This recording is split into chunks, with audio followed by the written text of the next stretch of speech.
Hey, back again. Buckle up and calm as I'm driving. So, yeah, we'll do little stories and stuff maybe. And,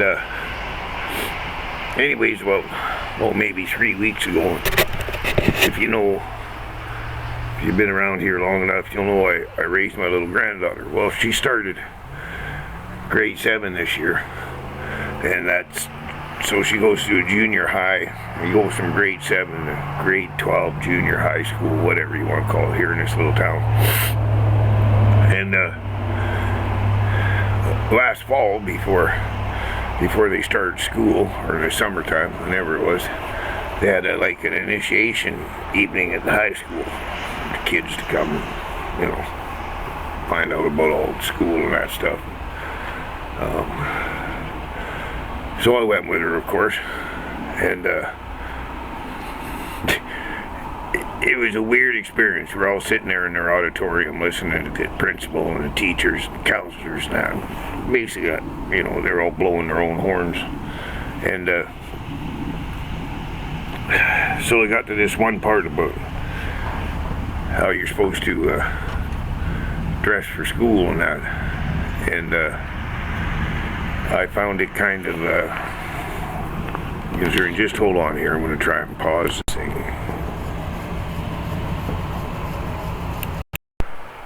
Okay, sorry about that, but some people come by here, so I had to change the cigarette, and I finished the joint in front of them, of course, because you never know.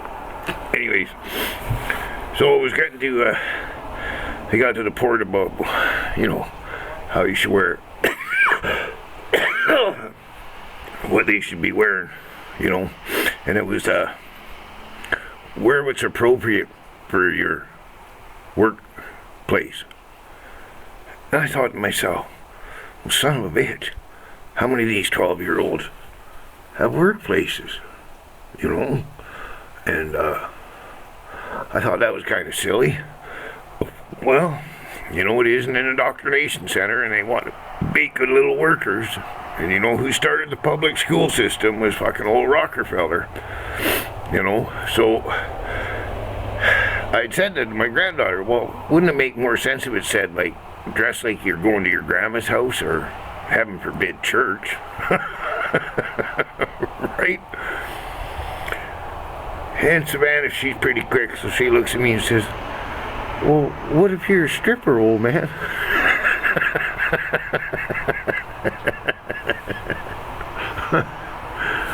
So, a few weeks ago, Savannah's,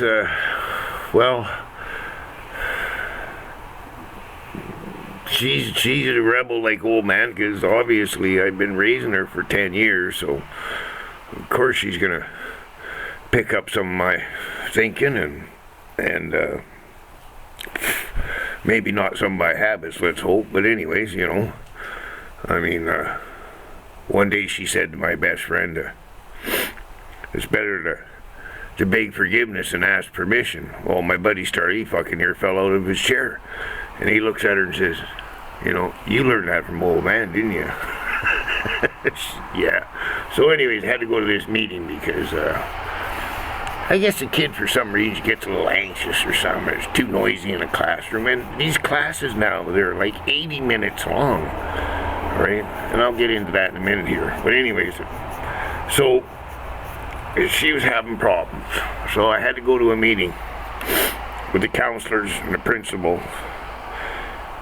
And I go into this room, and there's 5 or 6 women, right? I was the only guy in there. And I'm thinking, well, you should always put everybody at ease.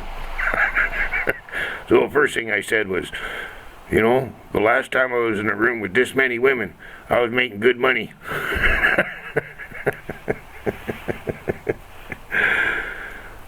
But I had mentioned this to that counselor about this, and I had said to the principal, like, they're 80 minutes long, these classes? I said, how's that working for the attention span? Right? And she goes immediately, well, It's not too good for the grade 7 and grade 8s. Well, I guess not, man. Just sit for 80 minutes and listen to some science teacher or whatever the case may be, right? Their attention span ain't that good. I mean, I remember when I was in school, I think our classes were 55 minutes or something. So I hope you don't mind, ma'am, you're on film. And so I mentioned that to the counselor and at this work dress like your workplace. And she says, you know, that makes sense. I may have to get the principal to change that wording because, you know, none of them got workplaces. But besides the point.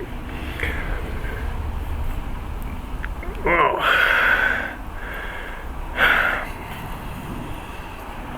as you can see, the sun's out here shining today, people. It's a nice fucking day. A beautiful day for the last day of the year. Depending on what calendar you use, I guess.